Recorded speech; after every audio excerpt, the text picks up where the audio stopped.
Hello everyone, a very warm welcome to all of you. Welcome to Swa education, myself Radha. और आज हम लोग biotechnology and principle of biotechnology discuss करेंगे और ये टॉपिक मेनली बेनिफिशियल है for the aspirant who are going to prepare for FCI exam. So इससे पहले हम लोगों ने ऑलरेडी रिकॉम्बिनेंट DNA टेक्नोलॉजी और जेनेटिक इंजीनियरिंग के बारे में डिस्कस कर लिया है. एज वेल एज हम लोगों ने माइक्रोबियल, बेनिफिशियल और हार्मफुल दोनों तरीके के माइक्रो ऑर्गेनिज्म के बारे में भी डिस्कस कर लिया है. आज हम लोग बायोटेक्नोलॉजिकल प्रिंसिपल्स के बारे में देखेंगे and this topic is mainly from biotechnology unit. So let's start. So biotechnology and its principal.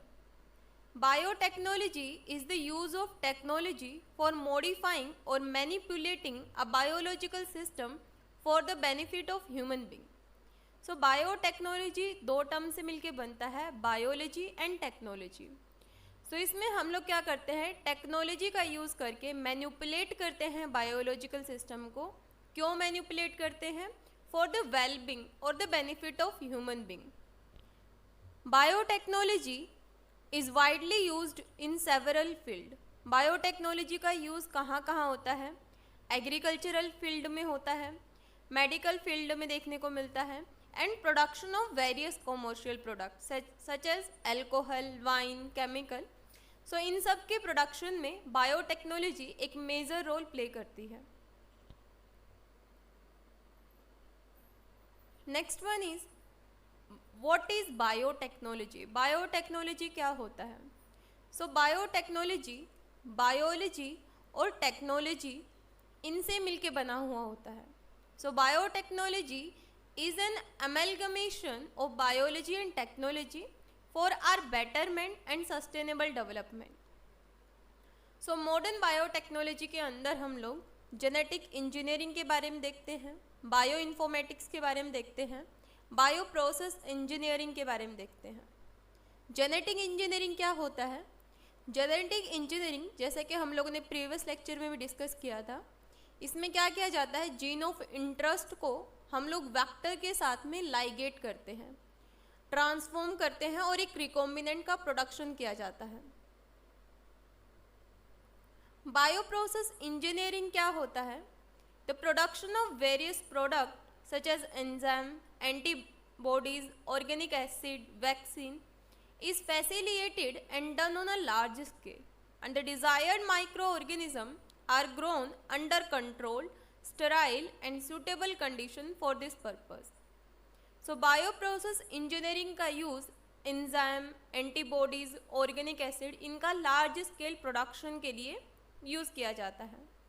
और बायो इन्फॉर्मेटिक्स क्या होता है? बायो इन्फॉर्मेटिक्स के अंदर हम लोग बायोलॉजिकल डाटा के बारे में स्टडी करते हैं, जैसे कि प्रोटीन के सीक्वेंस के बारे में, DNA के बारे में, जीनोम के बारे में, इनके बारे में स्टडी की जाती है बायो इन्फॉर्मेटिक्स के अंदर. Next one, principal of biotechnology.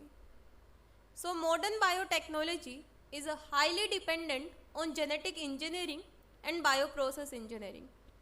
So biotechnology mainly दो प्रिंसिपल के ऊपर काम करती है, जेनेटिक इंजीनियरिंग और bio process engineering. Genetic engineering में क्या किया जाता है? जेनेटिक इंजीनियरिंग में हम लोग जेनेटिक मटेरियल लेते हैं एक ऑर्गेनिज्म से और वेक्टर के अंदर इंसर्ट करते हैं for desirable trait. So principle of genetic engineering is to manipulate and modify the genetic material of an organism to incorporate desirable trait. So recombinant DNA technology में क्या किया जाएगा, डिज़ायर्ड जीन होगा और वो डिज़ायर्ड जीन को हम लोग वेक्टर के अंदर इंसर्ट करेंगे और इंसर्ट करने के बाद में क्या प्रोडक्शन होगा, रिकॉम्बिनेंट का प्रोडक्शन होगा. और इनको इंटीग्रेट करने के लिए कौन सा एंजाइम यूज़ किया जाता है, लाइगेज एंजाइम, और ब्रेक करने के लिए restriction endonuclease enzyme. So the recombinant DNA technology involve the following main step. कौन कौन से स्टेप फॉलो किए जाते हैं? सबसे पहले जो डिज़ायर्ड जीन है, जिस जीन की हम लोगों को कॉपी प्रोड्यूस करनी है, उस जीन को सिलेक्ट किया जाता है। उसके बाद में वेक्टर सिलेक्ट किया जाता है, लाइक प्लाज्मिड यूज़ करना है या बैक्टीरियोफाज यूज़ करना है। सो वेक्टर को सिलेक्ट किया जाएगा। देन जो हम लोगों ने जीन को सिलेक्ट किया है, उस जीन को वेक्टर के अंदर इंसर्ट किया जाएगा। So insertion of recombinant DNA into the host and then maintaining the introduced DNA in the host so that it is passed on the next generation. उसके बाद में इसको ग्रो किया जाएगा कल्चर प्लेट पे और ये रिकॉम्बिनेंट अपनी बहुत सारी कॉपीज प्रोड्यूस करेगा। सो कैसे प्रोसेस की जाती है एक रिकॉम्बिनेंट को बनाने के लिए? सबसे पहले रेस्ट्रिक्शन एंजाइम को यूज़ किया जाएगा, जो कि मॉलिक्यूलर सीजर के जैसा काम करेगी। जैसे यहाँ पर ये वेक्टर है and this one is DNA, यहाँ पर डीएनए फ्रेगमेंट है। सो रेस्ट्रिक्शन एंडोन्यूक्लियस एंजाइम क्या करेगी? सीजर के जैसा काम करती है ये, और ये क्या करेगी? कट लगाने का काम करेगी। इस साइड को भी कट करेगी और इस साइड को कट करेगी। कट लगने के बाद में वेक्टर कुछ इस तरीके से दिखेगा और डीएनए कुछ इस तरीके से दिखेगा। उसके बाद इन दोनों को लाइगेट करने के लिए लाइगेज एंजाइम यूज़ की जाएगी। सो रेस्ट्रिक्शन एंजाइम को किसने डिस्कवर किया था? स्मिथ एंड नैन्थेंस ने। देन हम लोग क्या करते हैं? डीएनए को लाइगेट करते हैं वेक्टर के अंदर with the help of ligase enzyme, और as a result DNA vector combination is known as the recombinant DNA. Mainly genetically modified crop, क्योंकि हम लोग रिकॉम्बिनेंट डीएनए टेक्नोलॉजी को मेडिकल फील्ड में भी यूज़ करते हैं। फॉर एग्जांपल अगर हम लोग को इंसुलिन का प्रोडक्शन करना है, एग्रीकल्चरल फील्ड में भी यूज़ किया जाता है जेनेटिकली मॉडिफाइड क्रॉप्स बनाने के लिए। जेनेटिकली मॉडिफाइड क्रॉप जैसे बीटी कॉटन हो गया, बीटी ब्रिंजल हो गया। सो क्या किया जाता है? यहाँ पर ये जीन दे रखा है, ये प्लाज्मिड है। So this one is plasmid. Extra chromosomal DNA कहा जाता है प्लाज्मिड को। Extra chromosomal circular double stranded DNA किस केस में देखा जाता है? बैक्टीरिया के अंदर देखने को मिलता है, जैसे इकोलाई के अंदर पाया जाता है वेक्टर। इसके अलावा हम लोग के पास में यहाँ पर डीएनए दिया गया है। सो हम लोगों ने जीन को आइसोलेट किया, इधर से हम लोगों ने प्लाज्मिड लिया और रेस्ट्रिक्शन एंडोन्यूक्लियस एंजाइम के हेल्प से कट किया। कट करने के बाद में डीएनए लाइगेज ने इन कट किए एंड्स को यहाँ पर जोड़ दिया। देन हम लोगों ने क्या किया? इसको ट्रांसफॉर्मेशन किया बैक्टीरिया के अंदर और इसने बहुत सारे कॉलोनी प्रोड्यूस किए डिजायर्ड जीन के। नेक्स्ट आता है bio process engineering. Many modern biotechnology is responsible for the advancement of pharmaceutical industry. It helps in the production of storage of product like antibiotic, enzyme, vaccine on a large scale. So biotechnology का use हम लोग pharmaceutical industry में करते हैं, vaccine के production के लिए, antibiotics के प्रोडक्शन के लिए। A large amount of culture can be obtained by carrying out multiplication of organism in the bioreactor. और अगर हम लोगों को लार्ज स्केल प्रोडक्शन करना है एंटीबायोटिक्स का या फिर इंसुलिन का, तो उस टाइम पर हम लोग बायो रिएक्टर को यूज़ करते हैं लार्ज स्केल प्रोडक्शन के लिए। बायो प्रोसेस इंजीनियरिंग को यूज़ किया जाता है।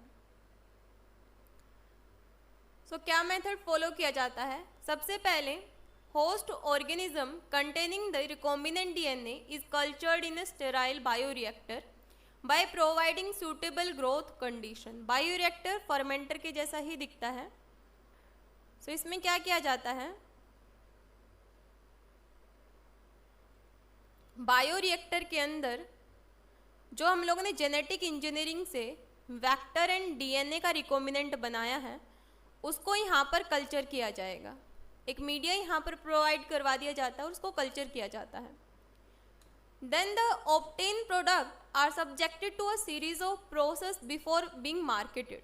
The product are purified. Then यहाँ पर अपस्ट्रीम और डाउनस्ट्रीम प्रोसेस को यूज़ किया जाएगा। देन प्रोडक्ट को यहाँ पर प्यूरिफाई किया जाता है डाउनस्ट्रीम प्रोसेस के अंदर। प्रोसेस किया जाएगा और पैकेज किया जाएगा। The modern process in biotechnology are used for human welfare and have a significant impact on our life. The product have greatly enhanced various medicine and food production. So bioprocess engineering का use हम लोग medical field में भी use कर सकते हैं, food technology में भी इसका यूज़ किया जाता है अगर हम लोग को लार्ज स्केल प्रोडक्शन करना है तो। सो इट्स अब हम लोग क्वेश्चन प्रैक्टिस कर लेते हैं। पहला क्वेश्चन दिया गया है, restriction enzyme were discovered by. Restriction enzyme को किसने डिस्कवर किया था? सो हम लोगों ने अभी डिस्कस किया दैट स्मिथ एंड नैन्थेंस ने इसको डिस्कवर किया था।